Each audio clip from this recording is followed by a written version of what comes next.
Hello from beautiful Edinburgh. My name is Jenny. Welcome to The Bear and the Fox. I'm back today with another roundup of our favourite picture books, and today's theme is hats. So let's get started.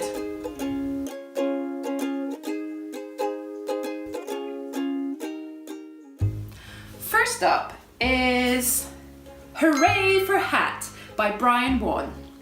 We love this book so much that we had a Hooray for Hat birthday party for our youngest when he turned 2 last year. In this story, Elephant wakes up feeling very grumpy until a mysterious parcel appears at his door full of hats. Hooray for Hat! You can't stay grumpy very long when you've got a fabulous hat to wear. So Elephant goes to show Zebra, who is also feeling very grumpy, until Elephant shares a hat with him. And so it goes until there is a whole parade of animals who turn up at Giraffe's house, who isn't feeling very well at all. But thanks to the hats and a little something else, Giraffe is feeling much better again very soon. This is a funny, delightful story with lots of repetition that particularly appeals to little ones. Hooray for Hat! Next up is a book from the library. It's The Hat That Zack Loves by Michelle Robinson and Robert Reeder.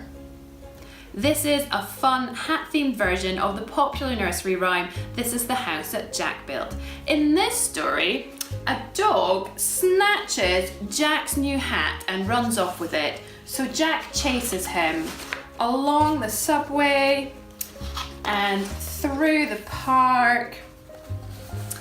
A cat, a goose and a horse also join in the chase, and it's all well that ends well. Jack gets his hat back at the end. This is a fun rhyming story with a great rhythm, and again there's lots of repetition for kids to get involved with. Book number 3 is a brilliant book that the boys got for Christmas. It's called You Must Bring a Hat by Simon Phillip and Kate Hindley. The story starts with a boy who has been invited to a party, and it's the biggest, bestest and hattiest party of all time, and you must wear a hat to attend.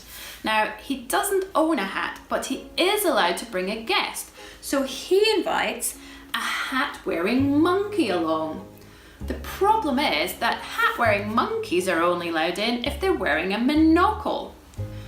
And so the list of absurd requirements and the troop of assorted guests grows.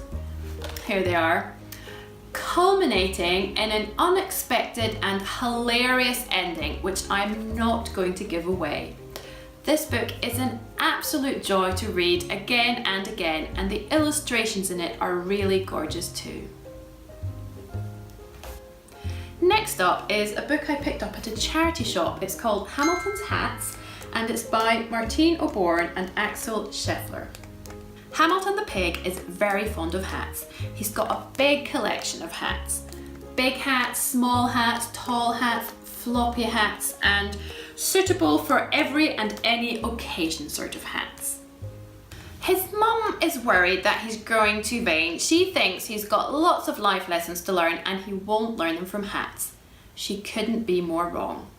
The hats teach Hamilton how to be determined, how to be brave, how to be patient, and most important of all, how to be compassionate and kind. This is a funny and amusing story that manages to teach kids a few life lessons along the way. Last but not least is Old Hat by Emily Gravitz. This story features Harbit, who loves his woolly hat that his nana knitted for him. Here they are. But the others keep making fun of him for his old hat. So Harbit looks for a new one, but no matter what kind of hat he gets, the others keep jeering at him for being a step behind. So here he is with a fruit platter hat, and then here he is with his traffic cone hat, but the others have moved on yet again. So one day, Harbit decides to do something unexpected and takes off his hat. I'm not going to give away the twist at the end, but I will tell you that now everybody else is trying to copy Harbit. This is a funny and charming story that teaches kids to think for themselves instead of trying to copy everyone else, and the joy of finding your own style. And there's also lots of amazing hats for kids to spot in the story. And that's it for today. If you enjoyed today's episode, please do like this video and subscribe to the channel. If you want to check out any of the books in more detail, I will pop a link to my blog in the notes below. And if you've got any recommendations for other great picture books featuring hats, or if you would like to suggest a theme for a future book roundup, then just leave a comment below and I will check those out. And I will see you next time. Bye!